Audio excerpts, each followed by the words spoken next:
অর্থ উপদেষ্টা ডক্টর সালেহউদ্দিন আহমেদ বলেছেন, দেশের সেবা খাতে সবচেয়ে বেশি দুর্নীতি বিরাজমান।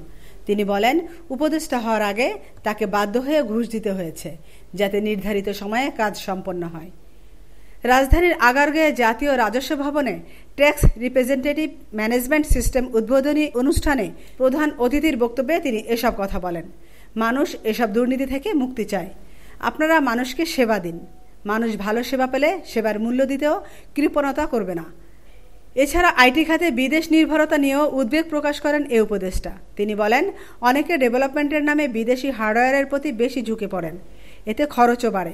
বিদেশি কনসালটেন্টরা অনেক সময় কাজের চেয়ে বেশি কথা বলেন। তাদের মধ্যে কেউ কেউ ভালো কাজ করলেও অনেক সময় এর পিছনে অসৎ উদ্দেশ্য থাকে। আমিনা ইসলাম, নিউজ ডেস্ক, আজকের সংবাদ।